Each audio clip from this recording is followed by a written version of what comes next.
কলেজে থাকতে এক বন্ধুর কাছ থেকে 10 টাকা নিয়েছিলেন, পরে আর শোধ করেননি। সেই বন্ধুও ক্ষমা করেনি।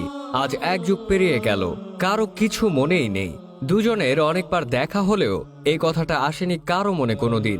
কিন্তু একদিন সে আপনার সামনে ক্ষমাহীন দাবি নিয়ে আসবে, আপনি বড্ড রকমের অবাক হয়ে যাবেন। আর সেই দিন এই 10 টাকা আপনার কাছে পাহাড়ের চেয়েও বড় হয়ে যাবে।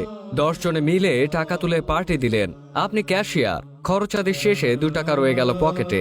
তখনই ক্লিয়ার করুন, না হলে ভাগের 20 পয়সা একদিন ওরা চাইবে।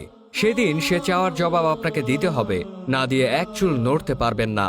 আর ধন সম্পদ, জমি জমা, জনগণের রিলিফের চাল, আটা, রাস্তার টাকা, বয়স্ক ভাতা, জাতীয় টাকা মেরে দেওয়ার বিষয় তো অনেক অনেক উপরে। পথে একটা মেয়ের দিকে নজর পড়ল, মুহূর্তে আল্লাহর ভয়ে চোখ নামিয়ে নিলেন। কিন্তু শয়তান আপনাকে আবারও তাকাতে বাধ্য করলো।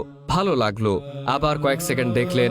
পরের বার আপনার পক্ষে নয়। এই কয়েক সেকেন্ডও পাপের খাতায় লেখা হবে। পরের কয়েক সেকেন্ডকে গুনাহ মনে করে ক্ষমা চেয়েছেন কখনো রব্বে করিমের কাছে? ক্ষমা চাননি?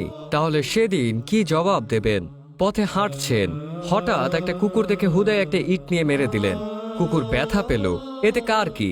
Doesn't matter. কুকুরকে মারলে আবার কে কি বলবে? এত সাহসী হবেন না। এটারও হিসাব নেওয়া হবে, পরিপূর্ণ বদলা নেওয়া হবে। অপেক্ষায় থাকা কাউকে ফোন কলে বললেন এই তো বেরিয়েছি, অথচ আপনি বেরোননি। এটা মিথ্যা, পাপ লেখা হবে। লঘু নয়, গুরুতর। এই তো কাঁচা আমের সিজন, মন চাইলো আর ঢিল মেরে নিয়ে গেলেন। মালিকের অনুমতি ছিল না। এর মূল্য চুকাতে হবে, চড়া মূল্য।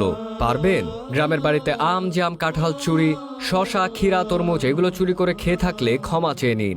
একেবারেই মালিককে পাওয়া সম্ভব না হলে তার নামে সাদাকা করুন, তার জন্য দোয়া করুন আল্লাহর কাছে এবং এর গুনাহ থেকে ক্ষমা চান। একজন নেতা টাইপ লোককে দেখে সালাম দিলাম, তারপর রিক্সাওয়ালা গেলেন, সালাম দিলাম না। মনে ভাব হয়েছিল, আরে একে কি সালাম দেব? অথবা বাচ্চা, দারোয়ান, কুলি টাইপ কেউ সালাম দিল, সালামটা নেওয়ার প্রয়োজন বোধ করলাম না। বিচারের ময়দানে এগুলো মোটা দাগে জিজ্ঞেস করা হবে, আপনার কিসের এত অহংকার? অহংকার তো আপনার রব মহান আল্লাহ তাআলার গায়ের চাদর। অহংকার কেবল তাকেই মানায়, আমাকে আপনাকে না। মহান রবের গায়ের চাদর ধরে টানাটানি করবেন না। টালি খাতা আছে, সদা সর্বদা প্রস্তুত লেখকদ্বয় আছেন, লিখে রাখছেন সব। একদিন পেশ করা হবে, আমরা প্রচুর অবাক হয়ে বলবো, এ কেমন হিসাব নামা? ছোট থেকে বড় কিছুই যে ছাড়া হলো না। তাই হিসাব সহজের জন্য দোয়া করা আমাদের দায়িত্ব, কারণ হিসাব মিলানো আমাদের দ্বারা অসম্ভব। হে মালিক, আমার হিসাব সহজ করে নিয়েন। নিয়মিত এই দোয়া করুন। মনে রাখবেন, আল্লাহ যার হিসাব নেওয়া শুরু করবেন তার মুক্তি নাই, সে শেষ।